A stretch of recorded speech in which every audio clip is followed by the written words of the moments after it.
bad. I had to disconnect to reconnect. So you're welcome to our wholesome family series again. We are still talking about how to build a family that withstands life challenges. And initially, we've tried to explain to us how important it is to recognize and identify that yes, challenge is not unique. Challenges will always come our way, even as individual. Yeah, welcome everyone. Challenges will always come, whether we like it or not. But because we need to be realistic and intentional, we need to realize that there is need to prepare. There's need to get ready.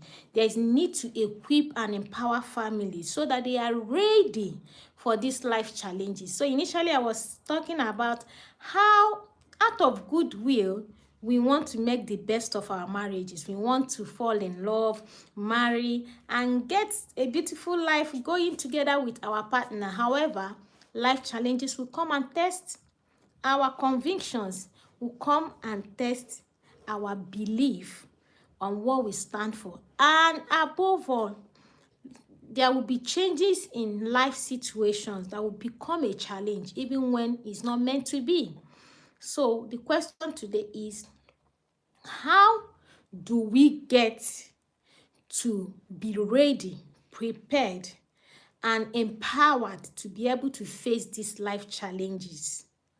Right? Because storms, the truth is that storms don't destroy strong families. Challenges don't destroy strong families. It only reveals them. Challenges will reveal how empowered, how prepared you are to face life challenges. It will also reveal your weakness. And that is why we are here. What are the things we can do as individuals, as a community, and as a family to be able to get ready for the challenges that will come in life? Most of these challenges are unpredictable. We may not even know they are there or they will come. For example, I will tell people about my story, how when I got married, there are things I never saw coming. There are things I never predicted, but they come naturally upon us. So for example, when you are getting married, you want to have fun all the time with your partner, but along the line, there will be need to meet the financial burdens of the family. Children will come that will require your attention. And you see, the attention begin to divide between you and your partner. The pressures of life, you will have to go to work. Sometimes you have to be running between the one person taking over the child care and the other. In fact, you may be meeting yourself on the road or even at the door. No time to really have that romantic relationship, build bond, continue all your fantasies. So these things come naturally. Though unfortunately, some of us are never prepared for this. So I welcome every one of us. Please kindly subscribe and put on your like buttons and share so that we bring people to learn this timely wisdom.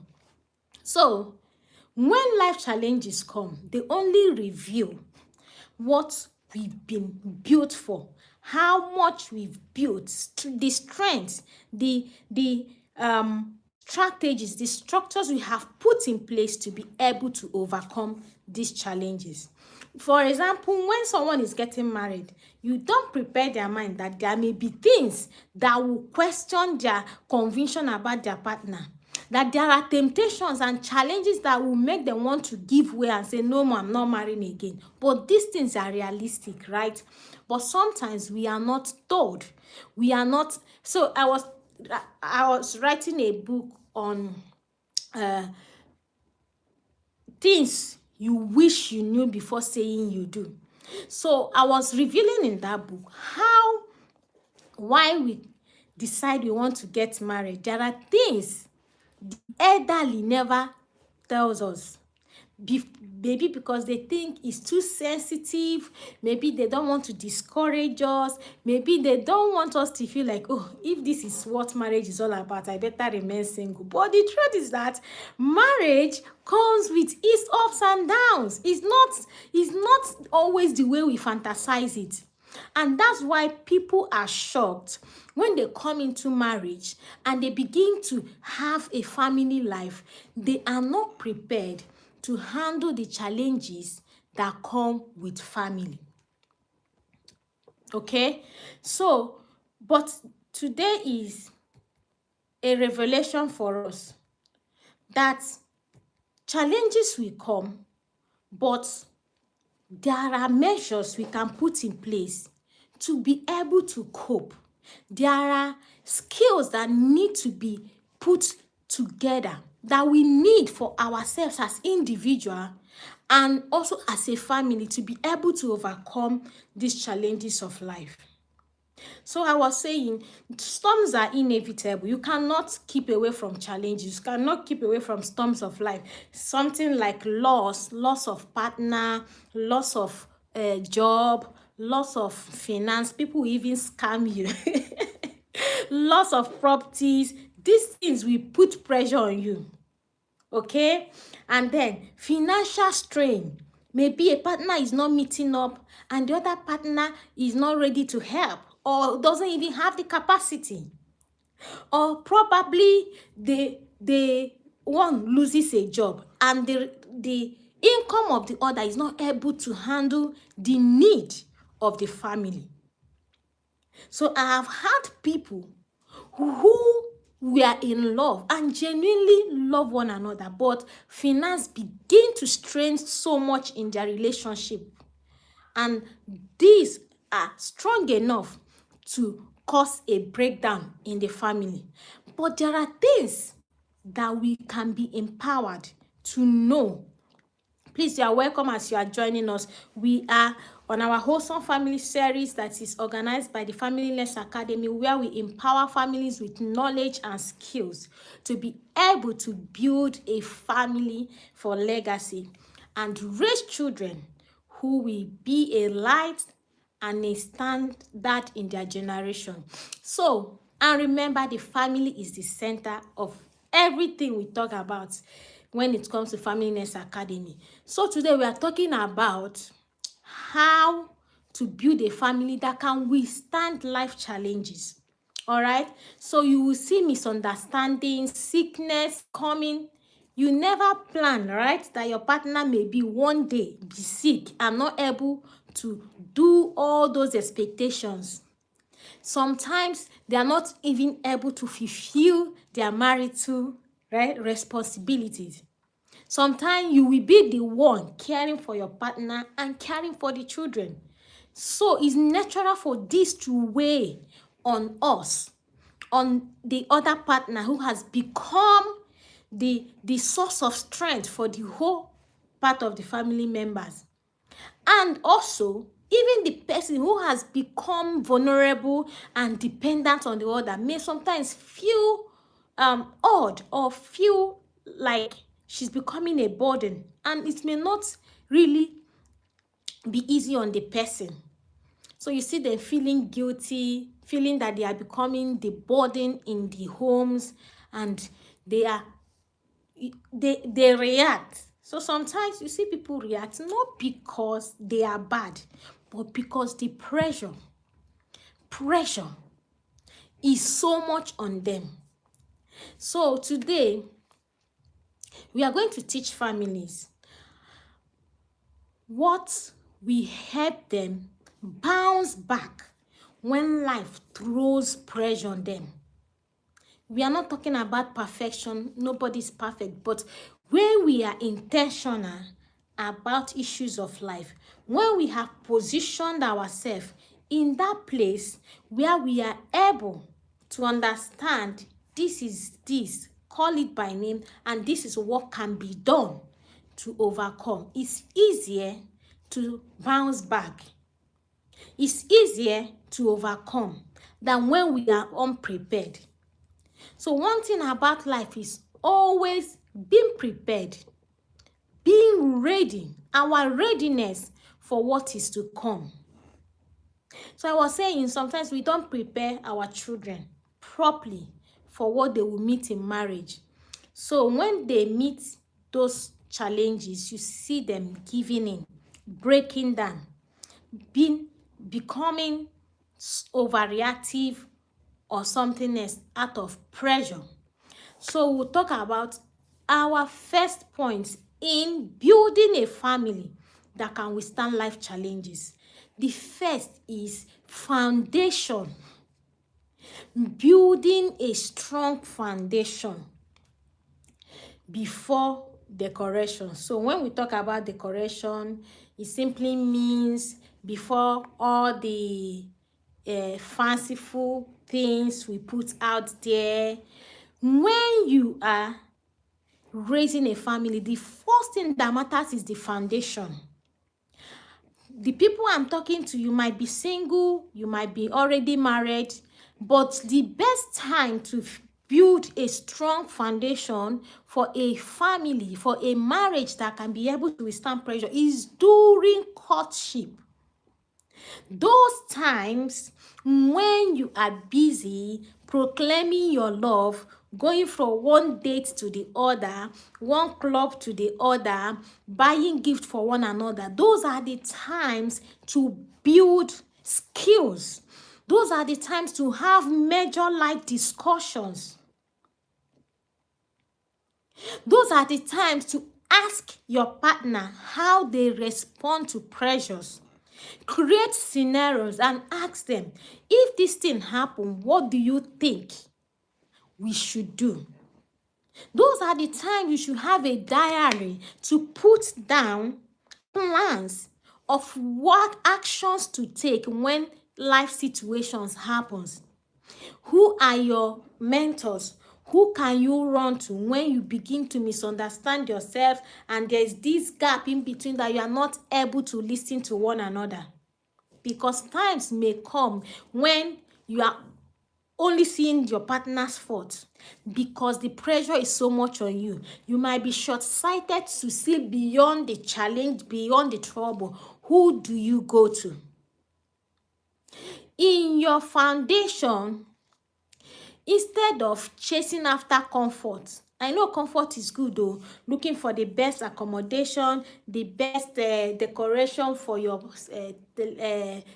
rooms and your lounge and your TV and all that.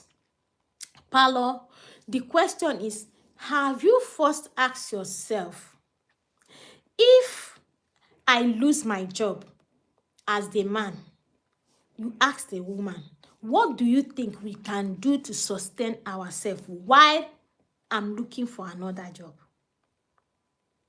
And as a woman, have you asked the man, if you lose your job, what do you think will be the outcome? Because sometimes a man will lose the job and become a drunkard out of frustration, not because he wants to be drinking life out of himself, no, but because he doesn't have the capacity to overcome that kind of pressure. And nobody bothered to discuss it. But these things happen. So while you are courting, and if you are already married and you are in this conversation, ask your partner. It might not have happened yet, but there is possibility that life will happen.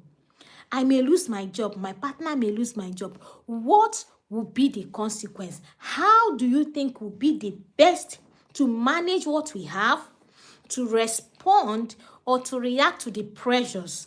Do you think you will start picking on everybody? Do you think you will start getting agitated, irritable, or you will be calm and settled?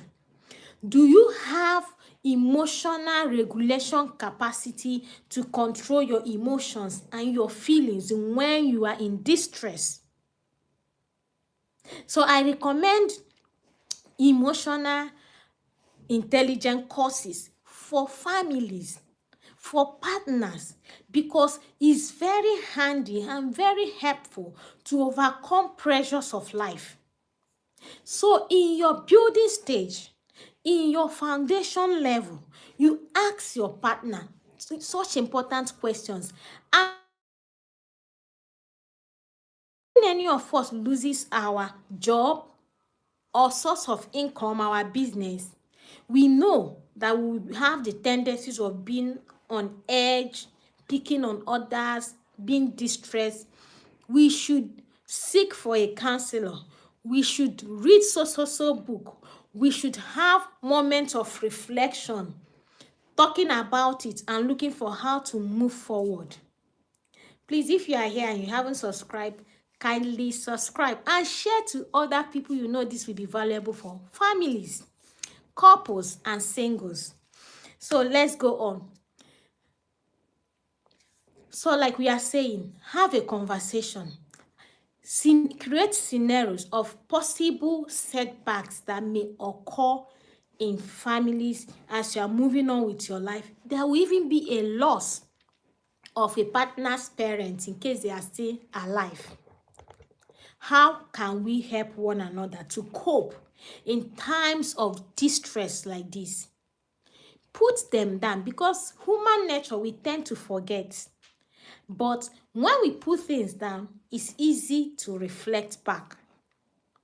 So what this does is that at any stage in your life, when you face those predetermined challenges and needs, you already know what you talked about. You can just reflect back. Okay, this was what we thought we could do. Let's start from here and then think of other support system we can have to be able to cope. Instead of picking on yourselves, instead of picking on your children, because you see a man losing his job, he become drunkard, distorted, distressed, going up and down, losing his mind, beating wife, beating children, carrying frustration and aggression on children. We should not be, because they were never the cause of you losing your job. Or you see a woman losing her business or her job and now start becoming a pressure and trouble to the man. Start putting so much demand on the man. The man will have to buy your latest gadget, your latest fashion demand, because you don't have it now. So the man have to meet it. How about you had that discussion? At that point, we can let go of some things that are not essential. How about we had that discussion that if there is a point in our life where our source of income has been cut off or reduced, we could prioritize. These are the major needs: shelter, feeding, and all the necessary things, children's school fees, children need, and all that. So the foundation must be very important. You should also build a foundation of forgiveness, because when you have a challenge like a partner cheating on each other or the other partner, what have you put up together to say this is what we will do, or this is acceptable, or this is not acceptable? So from the beginning, your partner already know what to expect. And if you know it's not tolerable, you talk about it so that your partner knows. See, if there is anywhere I can offend my wife or my husband, it's not in this area, because you've already established a foundation that your partner already knows. I cannot take this, I cannot accept this, and what is the best option. It's also during the foundation you talk about the possibility of divorce. What can make me want to divorce you? People don't want to talk about that. And then, is it an option in our marriage? So from the foundation, you already know if divorce is an option or if it is not an option. So that when something happens in the future, you know what your option is. Okay, our option is not divorce. Maybe our option is to go our separate way, a moment of separation, do reflection, seek counseling, and look for a way forward and come back. These are the things you should talk about in your foundation. In your foundation is the time to build a common value, a common faith. What does two of you believe in? What do you believe in? Because some of us, we don't talk about our values. We are busy loving on each other. We don't realize that our values have a long way to determine our choices, our decisions, and how far we even go as a couple, whether in unity or in division. So, talk about your faith. Do you people believe in the same thing, in the same God? Do you have the same value system? You cannot run away or avoid these important discussions because they form the foundation. What is your belief concerning money? Do you think money should be saved together, or you should have your separate account, or you should have maybe separate then joint account? Those decisions should be talked about while in your foundation building, during courtship, or in your early years in marriage. I would prefer during courtship, because it's at that point you realize if you are really in alignment, if you are going the same way, or if you should call it a quit. Because during your courtship, you are able to see your partner from the perspective of their ideologies. You are able to see what they, is this something I can work with? Is this something I can live with? Or should I say goodbye at this point? But some of us want to assume all things will work out, and then you love each other, you just move on, enter the altar, and then you're carrying on with marriage. And then you come and meet yourself in marriage and you are shattered by the things you are seeing. It shouldn't be so. Utilize your moment of courtship, and if you missed it, please utilize your early years in marriage to talk about these things before life gets busy. Because the truth is that life will get busy, demand will get busy, pressure will increase. You will have children who will depend on you for everything that you barely have time for each other. But for the foundation you have built, for the connection you have built, it's now easy, or at least with much ease, you are able to navigate the pressures and challenges of life when they come. So, what else should a couple or family work on to be able to overcome challenges of life without being shaken, without being taken out of their lane? You should build a communication, effective communication. Every family must consciously establish a communication pattern that is able to glue them. Most times, things come in between us because we don't communicate well. We don't communicate effectively with each other or one another within the family system. So things are happening. Wife is not talking to the wife or to the husband, or not giving details. So you just say things on the periphery. You don't give details of what is happening. You don't see. Effective communication requires that there is outgoing information and there's a receiver who receives the information, isn't it? So if you are talking or communicating your partner and there's no response, it's either that he didn't understand what you are saying or he didn't even pick it. It happens. So sometimes my husband will say something, but I told you this, and I'll be like, I can't remember. You never told me. Then he will, maybe if he's in a chat, he will come and bring it up to me and show me our chat history. I will say, oh, I'm so sorry. So what we are saying is sometimes we communicate, but they are not effective communications because the other person you communicated to never grabbed your communication, never received it, even though you sent it. So it's not effective. So there should be a sender to a receiver who who should receive it, to confirm that yes, this is communication. So you should build an effective communication, be able to interact, be able to reflect on things together, dissect situations through communication. So something happens, you sit down, talk about it, look at different angles, different perspectives to that situation, and then reach a conclusion on what to do. Never come like you're in a battleground. Some of us, we grew up where communication is violent, where communication is aggression. Like we are always, instead of calmly relaying our feeling and our displeasure, we come like we are coming to attack. We come like we are coming to, like, I'm trying to find the right word. So instead of coming calmly, you are coming like someone who is in a battleground. No. People will always resist an outburst. People will always want to defend themselves when they feel you are attacking them. So when something goes wrong, don't go like you are attacking your partner.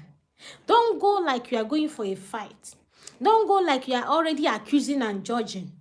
No, you should learn how to communicate in such a way that the person is able to reflect and find himself in that space where you want him to find himself, without feeling that you are the one pushing him there.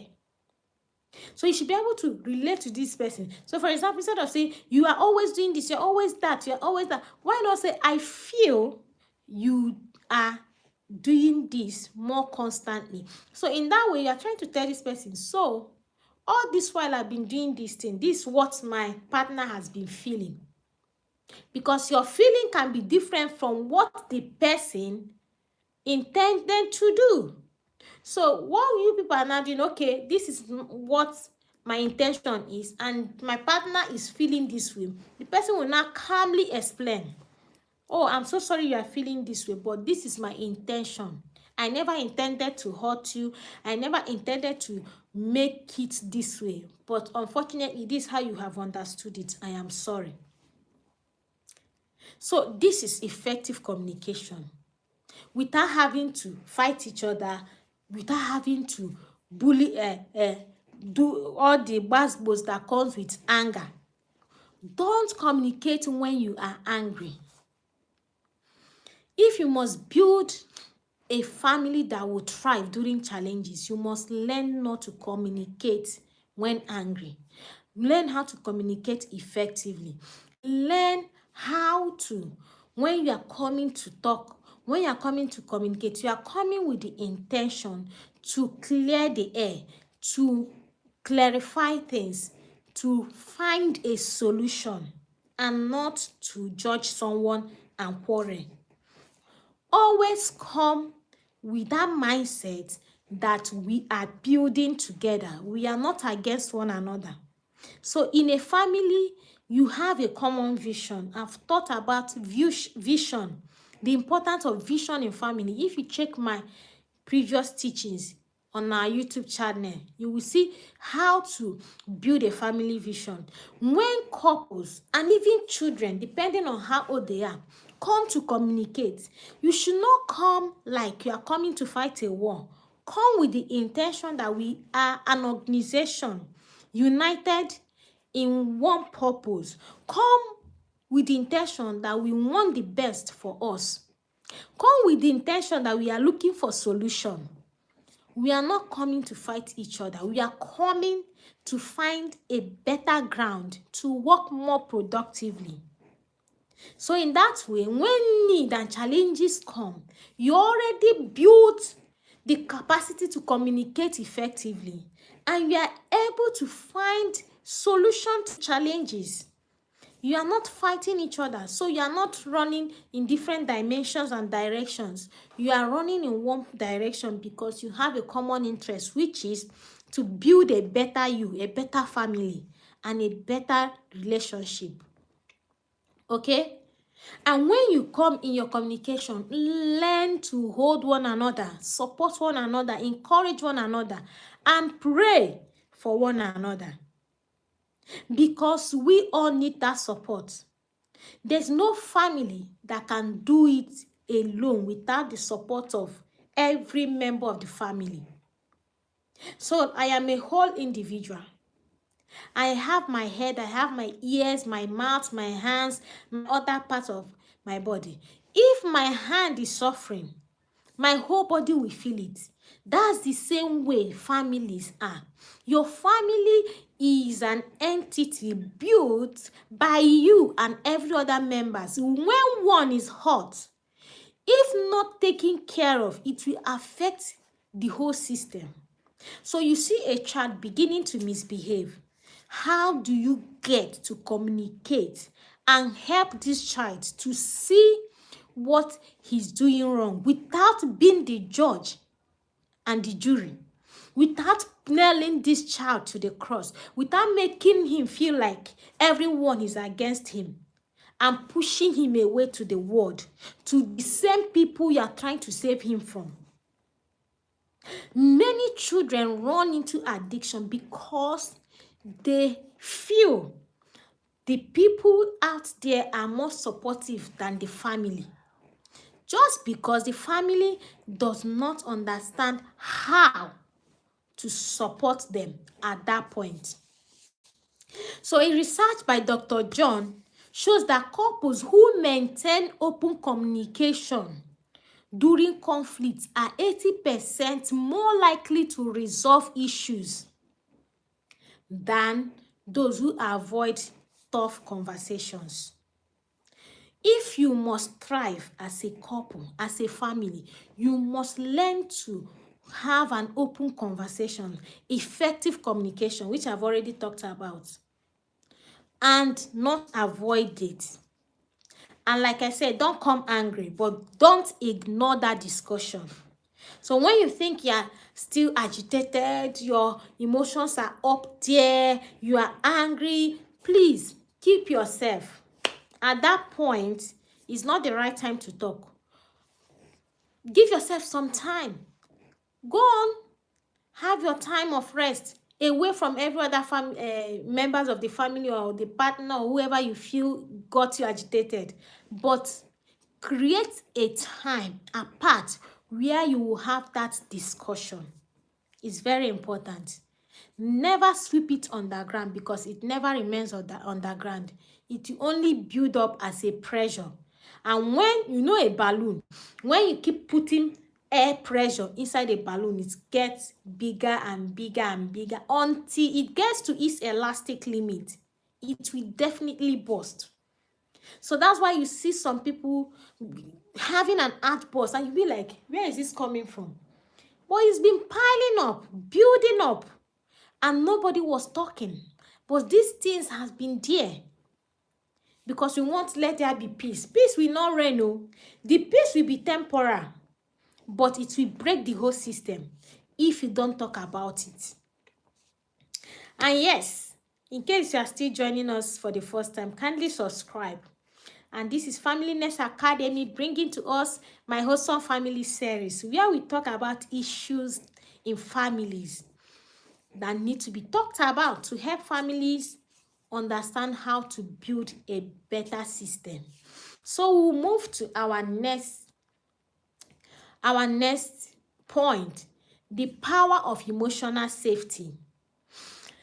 Every family that must thrive must work on building an emotional safety. So, working in a system where you see children who grew up emotionally traumatized, and then at this point, all they think about is those experiences they had while growing up, how it affects their emotion. So at this point, they are no longer able to manage their emotion. They tell you they are having flashback. They tell you they want to kill themselves. You give all the psychotherapies, all the one-on-one support, but any little moment you leave them on their own, they are looking for how to kill themselves, tie ligature, cut themselves, because The family system did not establish emotional safety for such children. So this is children growing up to become an adult, and then the trauma never goes. One of the most important things you must build in your family must be emotional safety. Please write it down. Emotional, sometimes we don't know the things we do. They are traumatizing our children. They grow up not being or not feeling safe enough to express their emotion because they feel when they do, mommy or daddy or partner judges them, accuses them, or even shuts them up. So you see them piling up emotions. You see them building up emotions. So when the emotion goes up there, you see them bursting or over expressing or overreactive. And then when they overreact, you still judge them on top of it. But we don't realize that this thing starts from simple as a child feeling angry and telling you I'm angry. And then you're asking this child, how dare you get angry? Who are you to be angry? Like, or you beat a child and a child is crying and you're asking a child, why are you crying? Or a child is looking for a hug and you are pushing the child away. Oh, these are the little things we think they are little, but they are building up to raise a child who feels he's not free to express himself. She's not free to really feel or tell you how he feels because he believes it's not an acceptable expression. So we need to understand that when a child does not feel emotionally safe, they will look for different ways to still express that emotion. And they will look for those who will accept their own way of expressing emotions. So you see them easily falling under peer pressure. They go to school. They see people who accept them or who gives them a clue that they can be what they want to be or who they want to be. And they are going to embrace such people because at home, they don't have such opportunity to express themselves, to be accepted the way they are. They feel it's only from those people outside. I keep telling people, when you see children who go into addiction, most of them run away from family, believing that those who are offering them cocaine, drugs, cigarettes, and all that love them more. So they tend to embrace the love that comes from those people. And that's how those people use them as an instrument of even selling those drugs. And when they get them addicted, they now use it as a bait. You come for more if you sell more. You come for more if you do this. So they give them conditions to meet their demand and their need. And they are using those children. But because those children are needy, they have grown up in such a way that all they want is to feel beloved. No matter how you are showing them that love, even if it's a negative love, but you are giving them that attention, they just want to grab it with all their energy, all their might. We need to understand that children always seek for attention, even if it's in a negative way. And I know I've said this before. Most of people who stay in abusive relationship is because they grew up not understanding what genuine love is all about. They grew up in homes where where abuse is normalized as disciplinary measures. So when they see a man who shows them or tells them I love you but still beats them, they see it as love. They stay. Because I've seen parents who will beat their children on top of it and say, because I love you, that's why I'm beating you. That's the same line abusers use for your children. They will beat them and still pet them. So you are wondering why a child, especially female children, why is she not seeing, just in a relationship, not marriage, why is she not seeing the red flag? She's not seeing the red flag because she was already living with a red flag at home. So you tell a child, I love you, that's why I'm beating you, I want you to be useful. There are other ways, measures of teaching children to be responsible without abusing them. Beating up a child at every point in time is not discipline, it's abuse.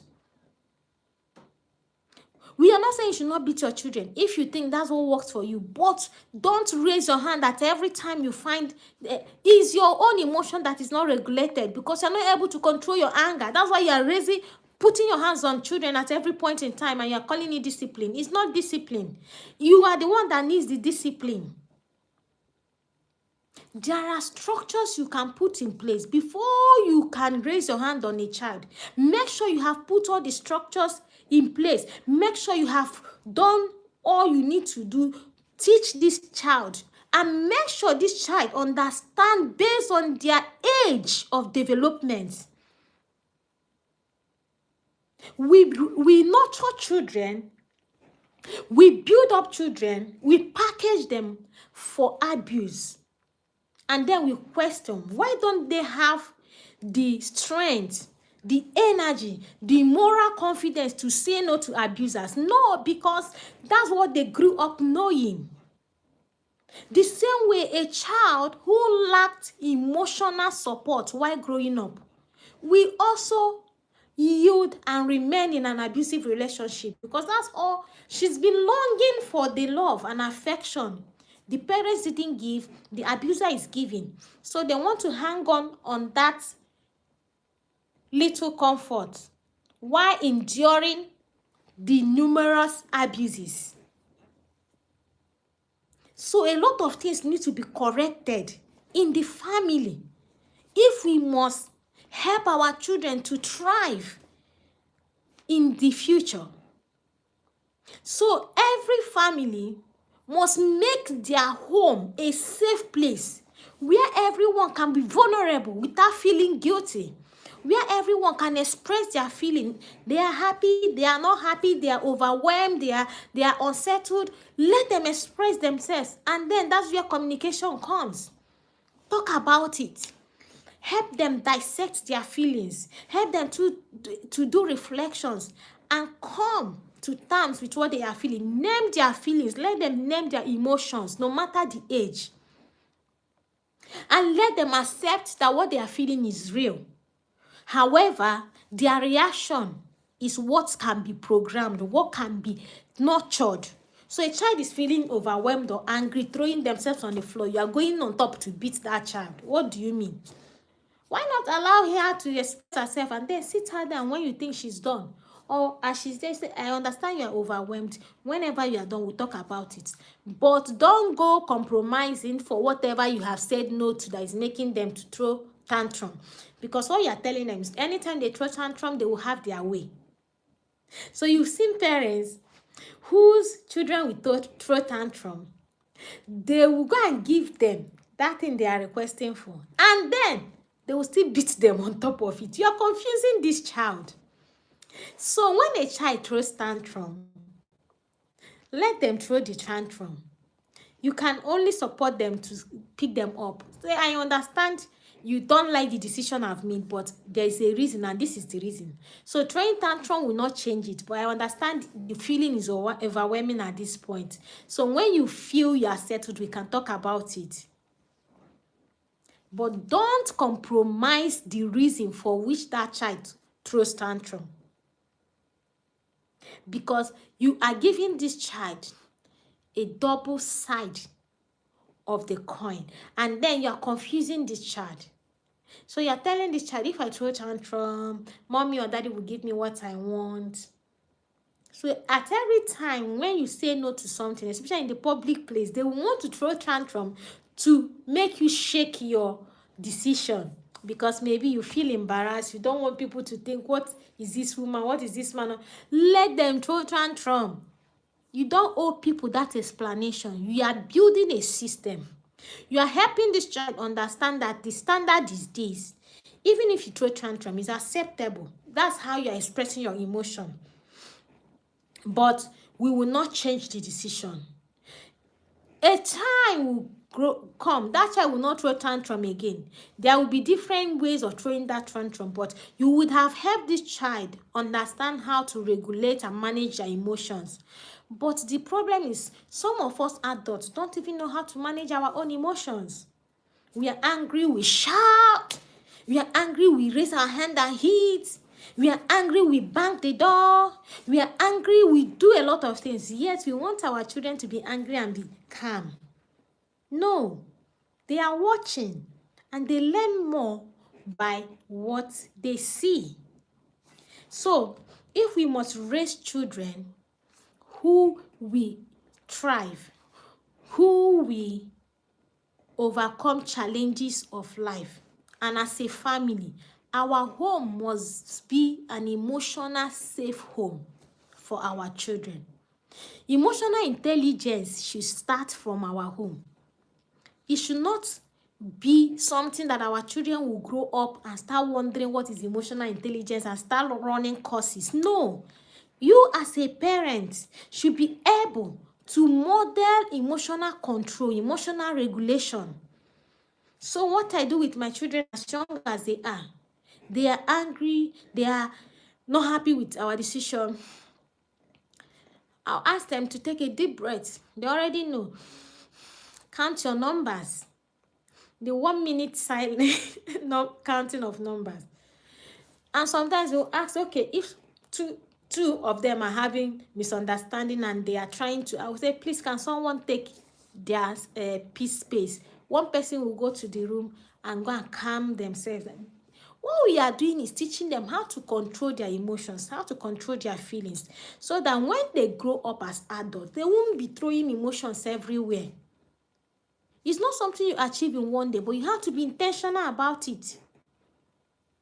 Okay? So the children need to know that even when they fail, another important thing, they are not rejected. How many times does your children fail in your expectation? And then you are everywhere reminding them how they are useless, how they are not meeting up their needs. You are comparing them to their mates who did better, who are excelling in that, who are excelling in this, and then you are making them feel worthless. Emotional unsafety. When a child realizes that they can make mistakes, they can fail, and they will still be very much accepted by their own family, it forms a form of safety for them, knowing that when they fail, there's still that love left for them by mommy and daddy. So it's our duty to make sure that nothing makes our children or even our partner feel like their weaknesses are not acceptable, because nobody is perfect. What you will make out of them is pretenders. So when they make mistake, they will pretend. They will not be real. But that's not what we want. We want to build a family that feels safe, so that when challenges come, that safety helps them to thrive. They know that this place is my safe place. They are not looking for how to run around. They are not looking for how to find a way out, because someone inside will nail them to the cross. We have to build a system where trust grows deep and rooted, so that storm cannot uproot. See, any family where trust is grounded, where people have built trust, it's easier to thrive. It's easier to work together. It's easier to overcome. as partners in the family system. We will run. Our next point, faith as your anchor. As a family, there must be something you believe in. Faith will not remove the storm. It will not remove challenge. It will not make challenge not to come. No. But what it will do is that it will give the family peace of mind, that calm and settle mind that we are together in this. And what it does is that you believe in a supreme authority whom you believe that he is able to see you through a challenge. You are able to pray together. You are able to reflect on your, whether Bible, whether Quran, whatever you read as a manual. You are able to go together through it, looking for solution, looking for answers, looking to hear what that supreme authority is saying, because you know there are challenges and need that is beyond human capacity. So having a common faith that your family is built on help you thrive during challenges, because it gives you hope and it lightens the burden, knowing that there is someone who is able to give you